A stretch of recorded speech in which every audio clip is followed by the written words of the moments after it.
নতুবা এই চুক্তির কোনো অর্থ থাকে না। যদি ফারাক্কা পয়েন্টে পানি না থাকে তাহলে কি ভাগাভাগি সেখানে হবে? তিস্তা নদী সম্পর্কে তো কত কথা শুনলাম, কিন্তু আমরা জিয়াউর রহমানের দল, জাতীয়তাবাদী দল, দেশের স্বার্থ কোনোদিন বিসর্জন দেই নেই।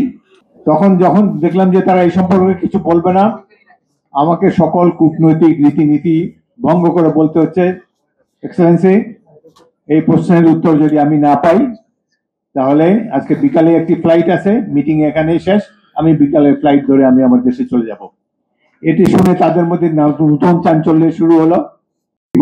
ভারত হয়ে বাংলাদেশে প্রবেশ করেছে, প্রত্যেকটির উপরে অগণিত বাদ দেওয়া হয়েছে, যার ফলে আমাদের পানির প্রাপ্যতা কমে গিয়েছে। তো পানি ছাড়া বাংলাদেশের নদীমাতৃক দেশে কৃষক কুলের যে কি করুণ অবস্থা বলাই বাহুল্য। এই যে আমরা সর্বজন বিদিত যে বাংলাদেশ অন্যান্য আগ্রাসনের মতো পানি আগ্রাসনের শিকার, এই কথাটি গত 16 বছর আমরা শুনি নাই যে বাংলাদেশ পানি আগ্রাসনের শিকার। কেন শুনি নেই? কারণ যারা এই আগ্রাসনের হোতা তারা এমন একটি সরকার এখানে বসিয়ে রেখেছে যারা বাংলাদেশের জনগণের স্বার্থের কথা চিন্তা না করে প্রতিবেশীর স্বার্থকেই অগ্রাধিকার দিয়েছে। সেই জন্য যে পানির অভাবে দেশের উত্তরাঞ্চলে মরুকরণ শুরু হয়ে গেছে, এটি সাধারণ মানুষ, দক্ষিণাঞ্চলের মানুষ জানতে পারেনি। অনেক ত্যাগ তিতিক্ষার পর, অনেক সংগ্রামের পর সেই জোয়ার আমাদের কাঁধ থেকে অপসারিত হয়েছে, দুঃশাসনের অবসান হয়েছে। যারা এই পানি আগ্রাসনকে সমর্থন দিয়ে এসেছে তারা ৪৫ মিনিটের মধ্যে এক কাপড়ে দেশ ছেড়ে পালিয়ে গিয়েছে। এই ধরনের নানা অন্যায় অত্যাচারের শিকার হয়ে বাংলাদেশের মানুষ দুঃসহ জীবন আমরা পার করেছি। পানি সম্পদ মন্ত্রী হিসাবে এদের সাথে, ভারতীয় পক্ষের সাথে যে কয়টি মিটিং করেছি, অত্যন্ত তিক্ত অভিজ্ঞতা। কিন্তু আমরা জিয়াউর রহমানের দল, জাতীয়তাবাদী দল, দেশের স্বার্থ কোনোদিন বিসর্জন দেই নেই। যখন যেটি বলা প্রয়োজন বলেছি। বিচিত্র অভিজ্ঞতা কি বলবো, এসব কথা পাবলিকলি বলাও যায় না। সর্বশেষ মিটিং 2005 সালের শেষ দিকে যৌথ নদী কমিশনের মিটিং ঢাকায়। আমি বাংলাদেশ দলের নেতৃত্ব দিচ্ছিলাম, ভারতীয় পক্ষের নেতৃত্ব দিচ্ছেন একজন মুসলমান মন্ত্রী সাইফুদ্দিন সৌদ। তার বাড়ি কাশ্মীর, কোনোদিন এই অঞ্চলে আসেন নাই। নদী প্রবাহ বা এই যে ঐতিহাসিক যে ব্যাকগ্রাউন্ড রয়েছে সে সম্পর্কে কিছুই জানেন না। তো মুখামুখি বসে বাংলাদেশ দলের নেতা হিসাবে আমি ভারতীয় দলের নেতাকে প্রশ্ন করি যে, এক্সেলেন্সি মিনিস্টার, এই ব্যাপার আমাদের অসুবিধা হচ্ছে, এই ব্যাপারে আপনার বক্তব্য কি? আশ্চর্যের কথা, ৩-৪ ঘন্টার মিটিং এ একটা কথা তিনি বলেন নাই। আমি প্রশ্ন করে তিনি বাঁদিকে তাকান, সেখানে বিনা সিকরি হাই কমিশনার বসা ছিল। প্রত্যেকটি প্রশ্নের জবাব একজন হাই কমিশনার এটা জবাব দিচ্ছে, পানি সম্পদ মন্ত্রী নীরব। মুসলমানদের এমনই অবস্থা ভারতে, মন্ত্রী হয়েও মুখ খোলার তার সামর্থ্য ছিল না। বিচিত্র এইসব অভিজ্ঞতা।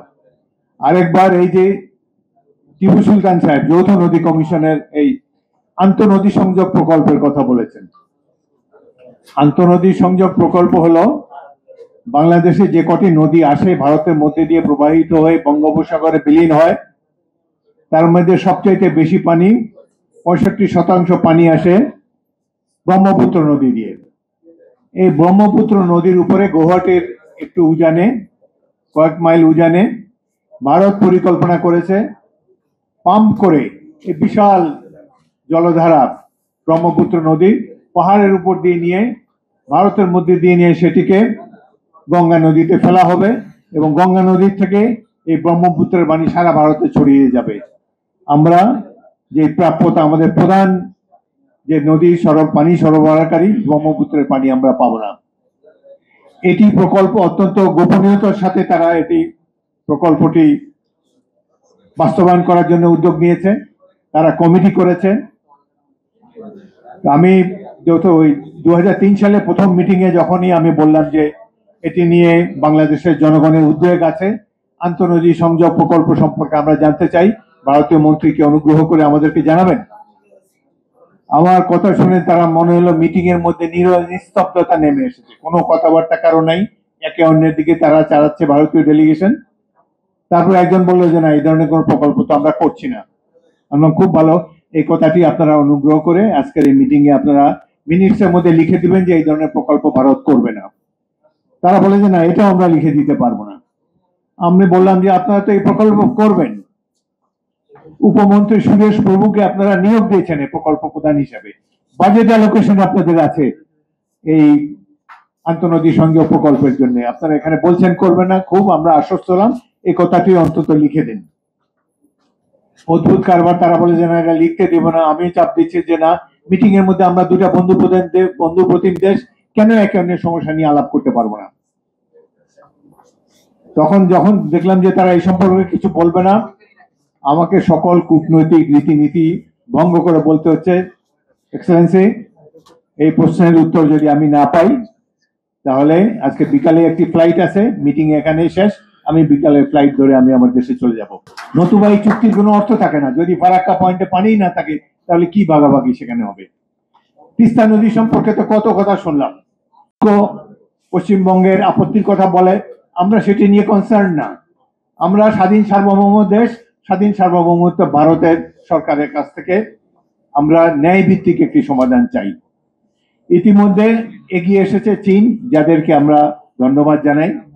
তারা $2.1 বিলিয়ন একটি মাল্টিপারপাস তিস্তা নদীর ব্যাপারে একটি প্রজেক্ট তারা প্রস্তাব করেছে বাংলাদেশ সরকারের কাছে, যেখানে তারা এখানে বৃহৎ ওয়াটার রিজার্ভয়ার, যেহেতু ভারত বাংলাদেশকে তিস্তা নদীর পানি দেবে না, তিস্তা নদীর পানি ধরে রাখার জন্য কয়েকটি স্থানে বিশাল জলাধার নির্মাণ করা, সেখান থেকে এই যে তিস্তা নদী শুকিয়ে গিয়েছে, মৃতপ্রায় নদী, এটিকে আবার পুনঃখনন করা, যেখানে 5 ফিট যেখানে গভীরতা রয়েছে সেখানে অ্যাভারেজ 10 ফিট গভীরতা বঙ্গোপসাগর পর্যন্ত পুরো তিস্তা নদীতে গভীরতা বৃদ্ধি করা, সেখানে সড়ক নির্মাণ করা, সেখানে মৎস্য প্রকল্প করা এবং নানাভাবে এই অঞ্চলে উত্তরবঙ্গের ব্যাপক পরিবর্তন সাধিত হবে, পরিবেশগত এবং অন্যান্য বিভিন্ন যেই চীন যে অফার করেছে বাংলাদেশকে,